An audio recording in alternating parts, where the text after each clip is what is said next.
Welcome to my channel. Today's class is interactive class. Today we will know each other. जो भी UPSC का science and technology का syllabus है वो हम कवर करेंगे। तो आज हम सिलेबस का इंट्रोडक्शन और सिलेबस के बारे में जानेंगे, क्या क्या हमारे सिलेबस में आता है। और कंप्लीट सिलेबस आगे आने वाले 80 घंटों में कवर किया जाएगा। बहुत ज़्यादा मज़ा आने वाला है और बहुत इंटरेस्टिंग वे में क्लासेस डिज़ाइन की गई हैं। तो आप पूरे आगे 80 घंटे हमारे साथ बने रहिए। पूरा सिलेबस 80 घंटे में कवर किया जाएगा। ठीक है, तो आइए हम सबसे पहले आज डिस्कस करते हैं कि क्या सिलेबस है उसका। तो साइंस एंड टेक्नोलॉजी का जो यूपीएससी का सिलेबस है, science and technology, science tech का जो सिलेबस है वो प्रीलिम्स में क्या है और मेंस में क्या है। प्रीलिम्स में और मेंस में अलग अलग होता है। ठीक है, जो प्रीलिम्स में दिया गया है वो दिया, जो हमारा यूपीएससी आयोग ने दिया है तो आयोग ने तो केवल यही दिया है, जनरल साइंस। प्रीलिम्स के लिए दिया है जनरल साइंस। ठीक है, और जो मेंस के लिए दिया है वो biotechnology, nanotech, robotics and artificial intelligence,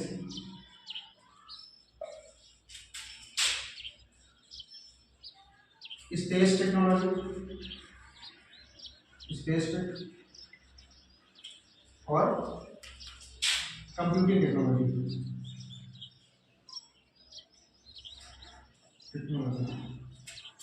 अब ये जनरल साइंस दिया हुआ है। जनरल साइंस से हम क्या समझते हैं? जनरल साइंस से तो एक आदमी यही समझता है कि फिजिक्स, केमिस्ट्री, बायो, तीन चीजें मैं नहीं समझता जनरल साइंस में। तो जनरल साइंस में हम फिजिक्स, केमिस्ट्री, बायोलॉजी, मेनली ये तीन चीज समझते हैं। Up to 10th standard, 9th and 10th standard NCERT ये कवर हो जाता है। जो यूपीएससी ने सिलेबस दिया है वो केवल इतना दिया हुआ है। प्रीलिम्स में इतना दिया है, मेंस में इतना दिया है। लेकिन जो सिलेबस दिया इसी से काम नहीं चलता है ना, क्योंकि जो हम प्रीवियस ईयर क्वेश्चन पेपर का एनालिसिस करते हैं तो केवल इतने से अब बात नहीं बन पा रही है। तो हमें और क्या क्या एक्स्ट्रा पढ़ना है। तो एक्स्ट्रा में प्रीलिम्स के लिए हमें ये पढ़ना है इंट्रोडक्शन ऑफ टेक्नोलॉजीज या basic concept related to technology.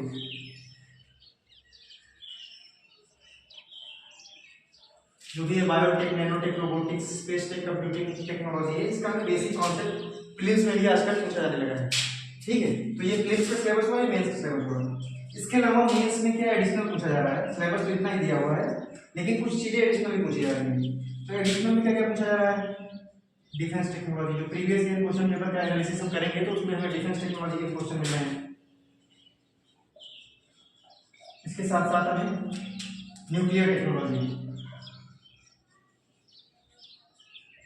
इसके भी क्वेश्चन देखने को मिल रहे हैं।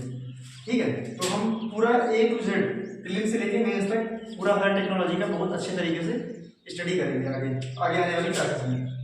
तो ये हमारा कुछ सिलेबस रहा, इस तरह से है। जनरल साइंस के लिए 9th और 10th की एनसीईआरटी सफिशिएंट है।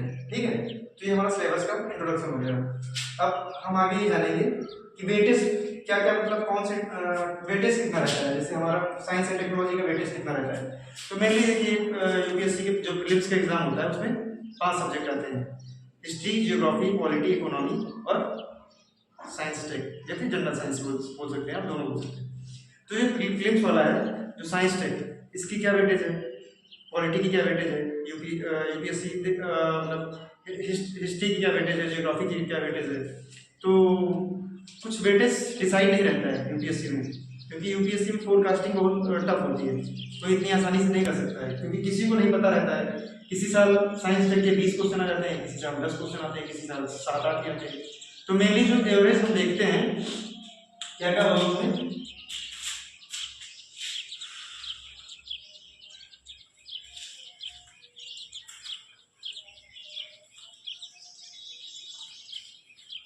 और हाँ जो प्रीलिम्स का पेपर होता है यूपीएससी का, उसमें यूपीएससी का सिविल सर्विसेज का प्रीलिम्स और जो इंडियन फॉरेस्ट सर्विसेज है उसका प्रीलिम्स, दोनों का प्रीलिम्स सेम रहता है।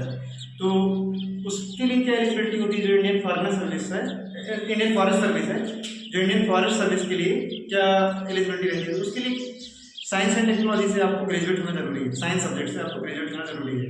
तो इसलिए साइंस का क्वेश्चन कई बार ज़्यादा दिया जाता है, 20 से ज़्यादा भी 25 तक देखने को मिलेगा।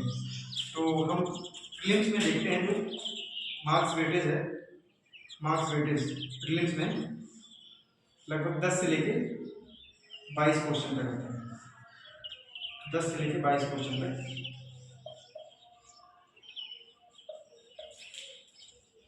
और मेंस में जो पेपर 3 होता है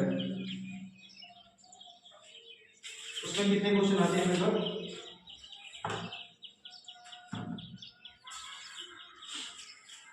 3 से 5 क्वेश्चन आते हैं। पेपर 3 में 3 से 5 क्वेश्चन आते हैं। इसमें कितने आते हैं 10 से 22 क्वेश्चन, ठीक है। इसके अलावा जो प्रीलिम्स है हमारा, साइंस एंड टेक्नोलॉजी कहाँ कहाँ जरूरी है, साइंस एंड टेक्नोलॉजी साइंस में तो जरूरी है ही, साथ ही आपका जो जियोग्राफी वाला पोर्शन है वो भी साइंस से कवर होता है, एडिशनल आपको कवरेज मिलेगा। जियोग्राफी वाले पोर्शन में बहुत सारे साइंटिफिक कॉन्सेप्ट की जरूरत होती है, तो आपका जियोग्राफी वाला पोर्शन भी अच्छे से कवर होगा। इसके साथ ही आपको इन्वायरमेंट एंड इकोलॉजी में भी साइंस की जरूरत पड़ती है।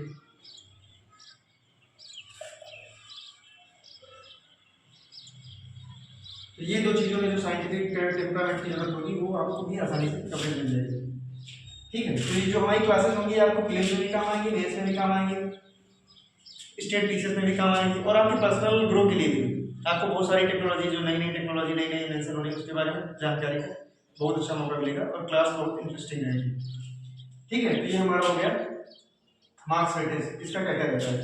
अब आगे आगे आगे हम आपको बताएंगे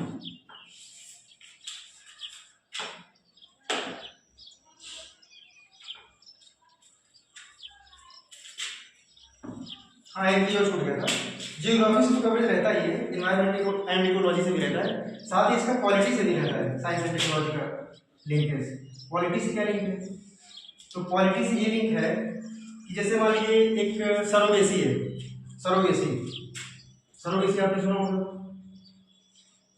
सरोगेसी सरोगेसी नहीं सुना, अगर सुना तो सभी लोगों ने सरोगेसी सुना होगा।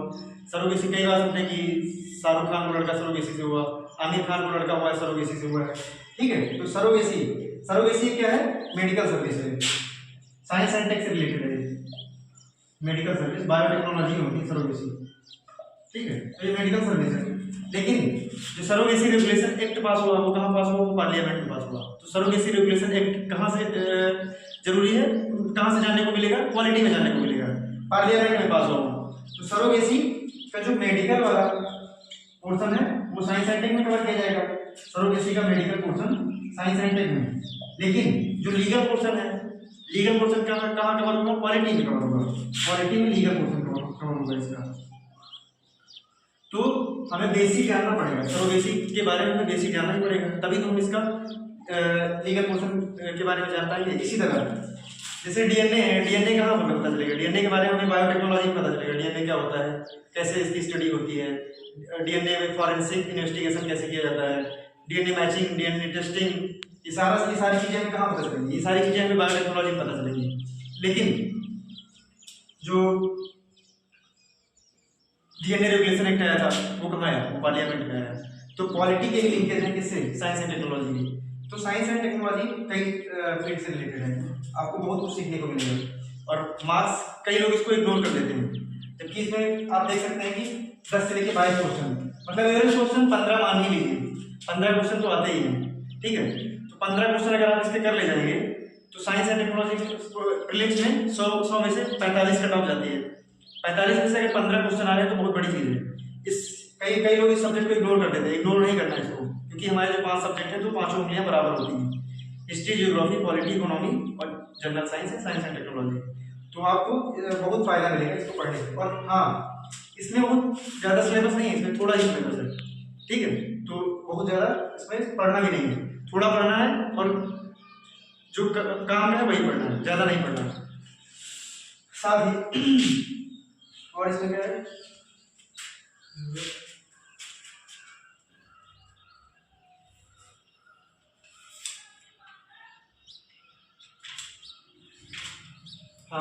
जो हमारा मीडियम होगा, तो जैसे कुछ मैक्सिमम स्टूडेंट तो हमारे नॉर्थ इंडिया में हिंदी मीडियम के होते हैं और कुछ होते हैं इंग्लिश मीडियम के। तो जो हिंदी मीडियम वाले स्टूडेंट हैं और जो इंग्लिश मीडियम वाले स्टूडेंट हैं, जो हमारा क्लास कवरेज प्लान होगा वो हम बातचीत हिंदी में करेंगे और जो हमारा कंटेंट डिलीवरी होगा, जो बोर्ड पे लिखेंगे वो इंग्लिश में लिखेंगे और जो नोट्स बनवाएंगे वो इंग्लिश में बनवाएंगे। तो ये हिंदी मीडियम वालों के लिए हो जाएगा और इंग्लिश मीडियम वालों के लिए हो जाएगा। क्योंकि जो साइंस एंड टेक्नोलॉजी है, ये अगर प्योर हिंदी मीडियम में हम पढ़ेंगे तो उतनी अच्छी हमारी समझ डेवलप नहीं होगी। इसमें मैक्सिमम वर्ड्स हमारे किस में हैं? इसमें मैक्सिमम वर्ड्स हमारे इंग्लिश में दिए होते हैं, ठीक है। तो जो हम प्रीवियस ईयर कोई क्वेश्चन भी करते हैं तो उसमें देखिए, तो हिंदी में हमें जो प्योर हिंदी वाला कंटेंट रहता है उसमें नहीं समझ आता है, लेकिन जो इंग्लिश वाला है उसमें अच्छे से समझ में जाता है। तो बहुत ही ईजी मैनर में हम करेंगे, इसमें हिंदी और इंग्लिश दोनों मीडियम के बच्चे ये क्लासेस देख सकते हैं।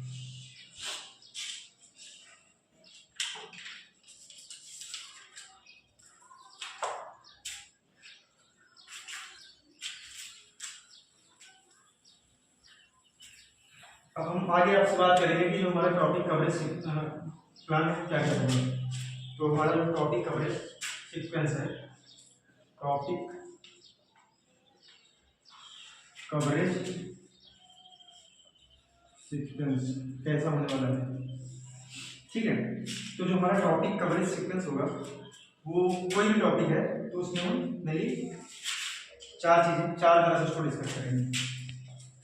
फर्स्ट है बेसिक कॉन्सेप्ट, कोई भी टेक्नोलॉजी है उसके बेसिक कॉन्सेप्ट क्या क्या है, ठीक। उसके बाद एप्लीकेशंस,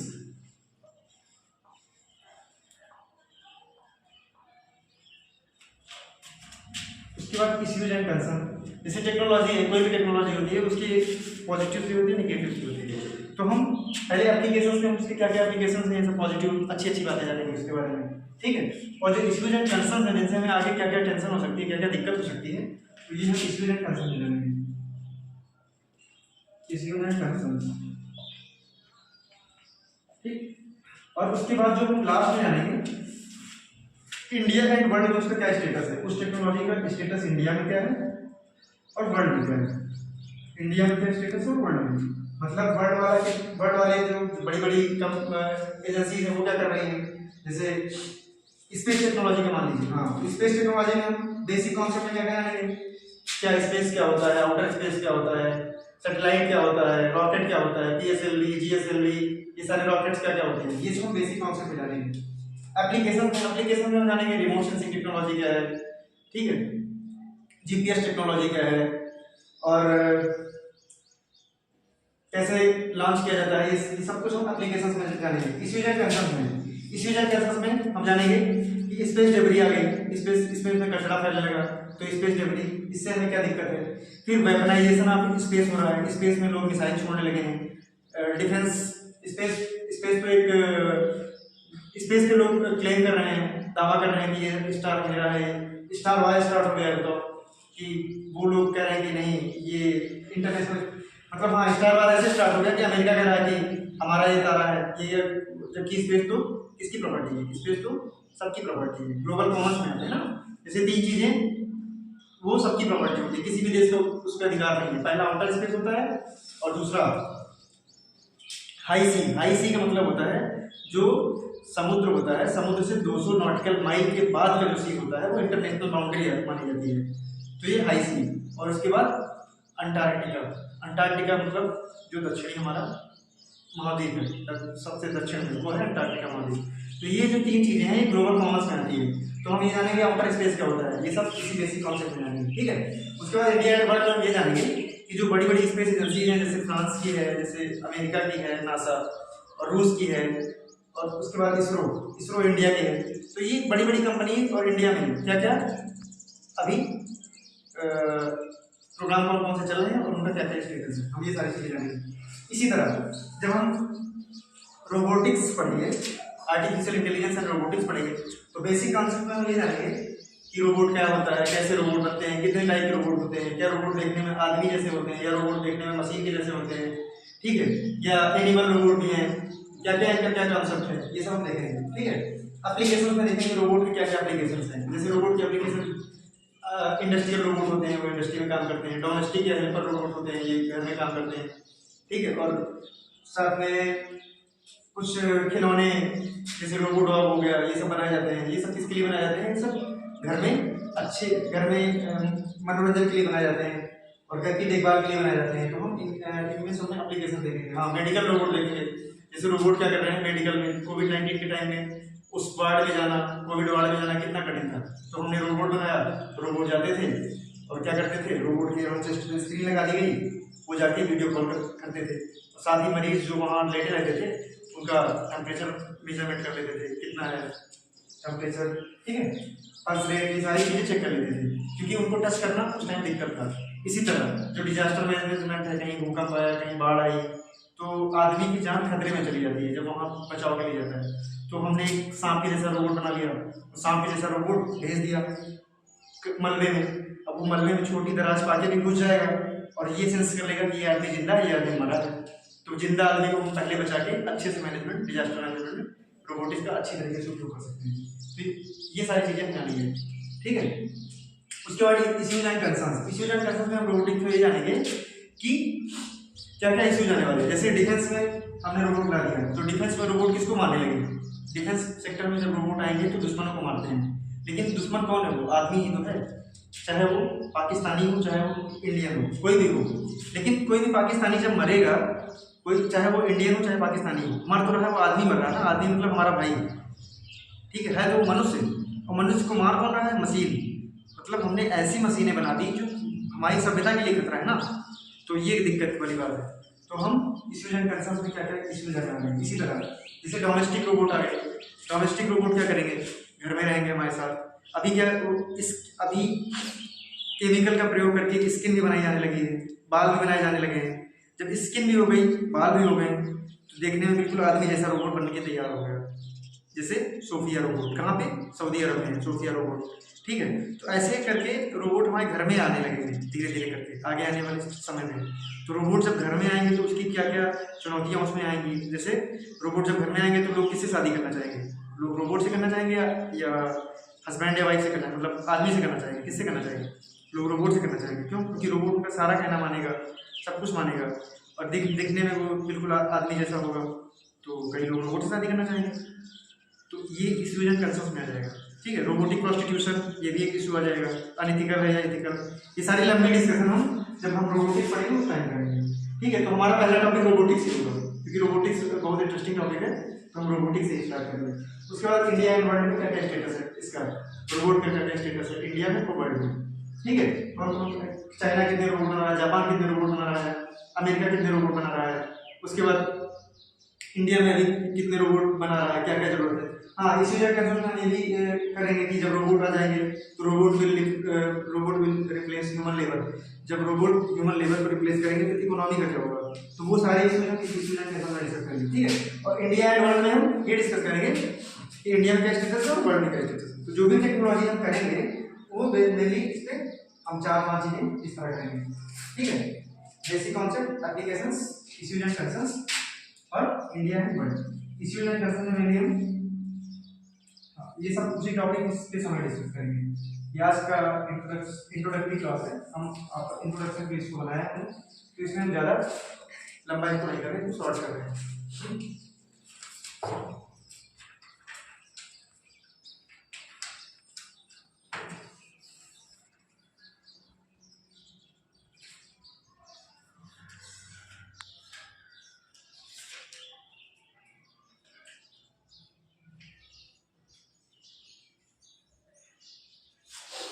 हाँ, एक चीज छूट जाती है कि आपको क्या करना है। मतलब हमको ही पढ़ाएंगे, साथ ही साथ आपको भी कुछ करना है, तो आपको क्या करना है ये बता देते हैं।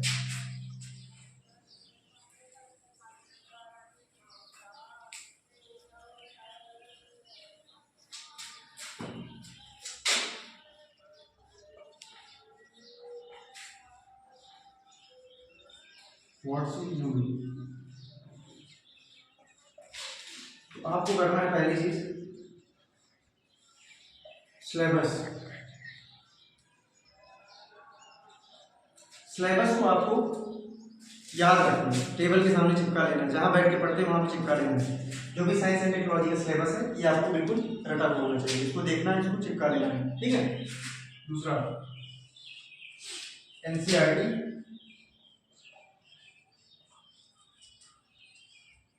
क्लास 9 एंड 10 ये पढ़ना है। तीसरा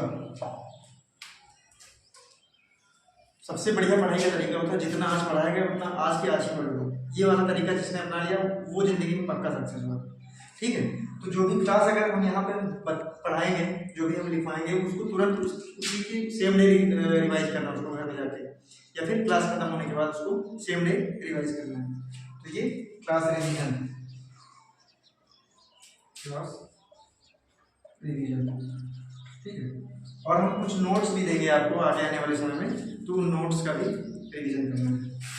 क्लास रिवीजन और जो हम नोट्स लिखवाएंगे तो वो नोट्स जो भी हम कंटेंट लिखवाएंगे तो उसको भी रिवाइज कर लेंगे। नोट्स रिवीजन, ठीक है।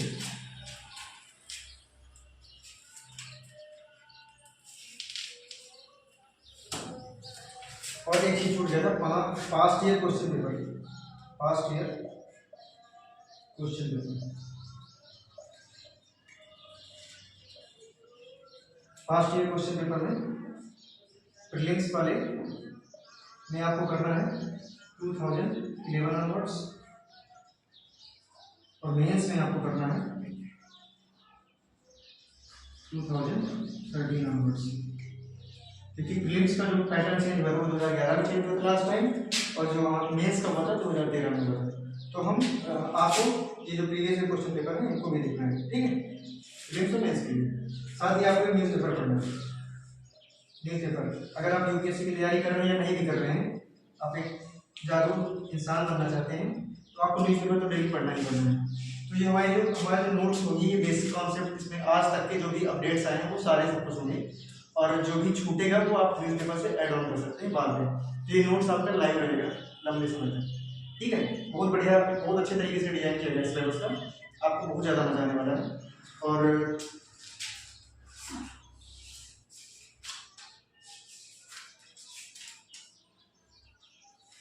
ठीक है, तो अब इंट्रोडक्शन हो गया काफ़ी ज़्यादा, और ये क्लास ज़्यादा लंबी ना खींचे इसलिए इसको हम यहीं पे रोकते हैं, और आगे आने वाले क्लासेस में हम आपको अगला टॉपिक होगा रोबोटिक्स एंड आर्टिफिशियल इंटेलिजेंस।